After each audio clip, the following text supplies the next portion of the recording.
Assalamualaikum warahmatullahi wabarakatuh. Salam kenal, nama saya adalah Aldi Nikita Wahyuni, mahasiswa pasca sarjana Prodi Ilmu Hukum dari Universitas Islam Riau, spesifikasi ilmu hukum bisnis. Pada kesempatan kali ini saya ingin mempresentasikan mengenai makalah yang saya susun yang berjudul Hukum Investasi untuk mata kuliah Hukum Pasar Modal yang diampu oleh dosen Bapak Dr. Haji Zulfikri Toguan, SHMH.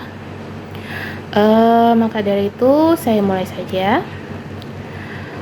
Indonesia memiliki banyak sumber daya alam yang melimpah, namun kekurangannya ialah di sumber dana dan pengelolaannya, yaitu sumber daya manusia. Kekurangan kemampuan dalam bidang finansial dan teknologi dalam negeri membuat hampir tidak adanya perusahaan yang bergerak di bidang manufaktur dan industri modern. Maka dari itu investasi luar negeri sangat dibutuhkan oleh industri dalam negeri untuk berkembang. Penanaman modal menjadi suatu yang paling penting demi kemajuan suatu negara, seperti yang tertuang dalam Undang-Undang Nomor 22 Tahun 2007 tentang penanaman modal, yang berisikan yaitu demi mempercepat pembangunan dalam sektor ekonomi nasional, sektor ekonomi nasional, dan mewujudkan kedaulatan politik serta ekonomi Indonesia, maka diperlukan peningkatan dalam penanaman modal untuk mengolah potensi ekonomi sehingga menjadi kekuatan ekonomi yang nyata dengan menggunakan modal yang berasal dari dalam maupun luar negeri. Sementara itu di Undang-Undang Nomor 25 Tahun 2007 tentang penanaman modal juga disebutkan pengertian penanaman modal atau investasi adalah segala kegiatan menanamkan modal baik oleh investor dalam negeri ataupun penanaman modal asing dengan tujuan melakukan usaha di dalam negeri. Jika dilihat dari aspek dalam investasi, itu terbagi menjadi 3. Yang pertama adalah uang yang ditanamkan, kemudian waktu dari sekarang hingga masa depan, dan manfaat yang dirasakan atau cost benefit ratio yang ditimbulkan, seperti membeli barang-barang modal usaha, peralatan produksi, dengan tujuan mengganti atau menambah barang modal perekonomian untuk produksi di masa depan. Investasi membawa pengaruh besar dalam kapasitas produksi nasional serta teori pertumbuhan ekonomi.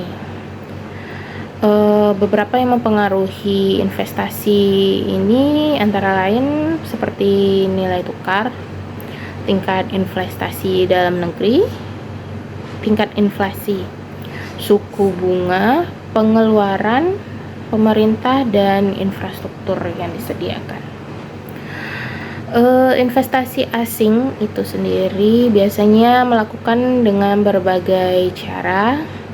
Beberapa di antaranya ialah pemberian dana modal atau pembuatan pabrik baru, sehingga adanya transfer teknologi dan pengetahuan yang terjadi dari negara maju yang mewakili investor yang menginvestasikan dananya kepada negara-negara berkembang yang menjadi emiten atau penerima investasi. Beberapa manfaat yang dapat dilihat dari adanya penanaman modal baik asing maupun dalam negeri itu: 1, investasi dalam bidang industri dapat mengurangi devisa impor barang.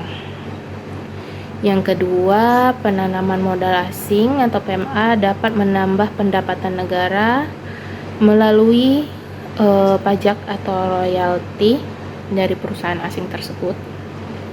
Yang ketiga, penanaman modal asing dapat menambah kesempatan kerja dengan membuka lapangan pekerjaan yang baru. Karena perusahaan investor itu dia diwajibkan membangun usahanya di sini, jadi membutuhkan tenaga kerja juga. Penanaman modal asing memberikan kesempatan juga transfer ilmu dalam mengoperasikan alat dan bidang lainnya di dalam perusahaan, melalui pelatihan ya, pelatihan pekerjaan bagi para pekerja yang direkrut untuk bekerja di perusahaan investor itu. Kemudian penanaman modal asing mempengaruhi modernisasi dengan masuknya perusahaan besar.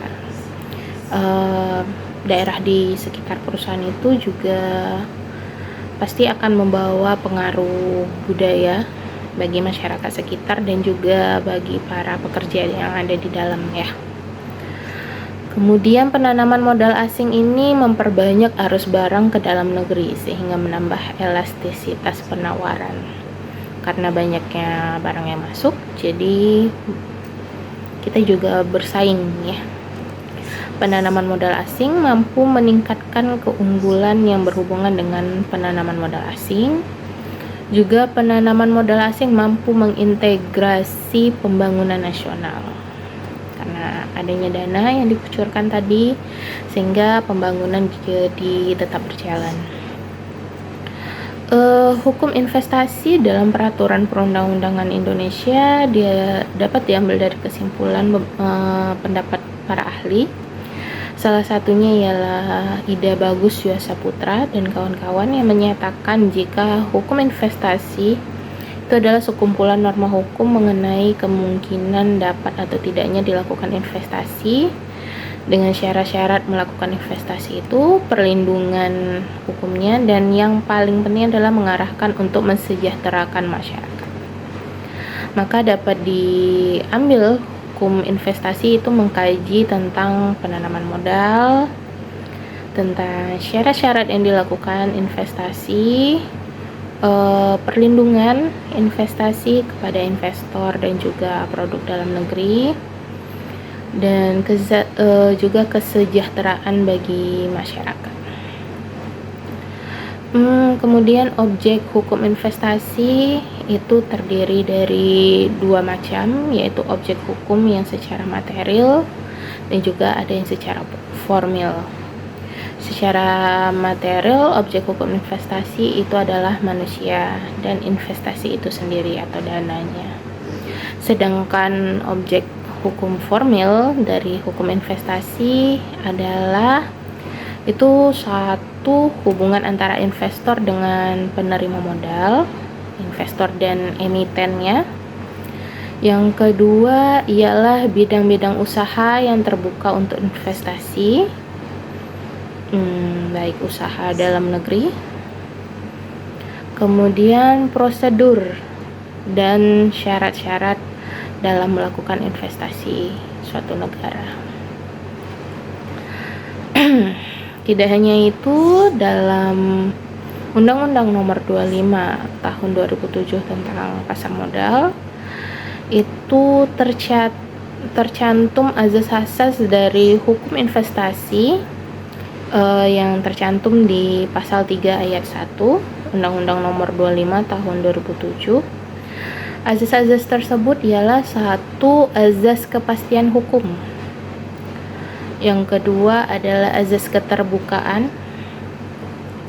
Kemudian azas akuntabilitas, azas azas perlakuan yang sama dan tidak membedakan asal negara. Dengan kata lain, semua negara dapat melakukan investasi yang sama dan dapat kesempatan untuk melakukan investasi yang sama. Kemudian azas kebersamaan, azas efisiensi berkeadilan, kemudian azas berkelanjutan, azas berwawasan lingkungan, kemudian azas kemandirian. Selain yang sudah disebutkan tadi, dasar hukum dari penanaman modal asing di Indonesia yaitu Undang-Undang Nomor 25 Tahun 2007 tentang penanaman modal. Juga terdapat undang-undang lainnya serta peraturan pemerintah juga yang mengaturnya, seperti Undang-Undang Nomor 40 Tahun 2007 tentang perseroan terbatas. Kemudian peraturan Presiden RI nomor 44 tahun 2016 tentang daftar bidang usaha yang tertutup dan bidang usaha yang terbuka dengan persyaratan di bidang penanaman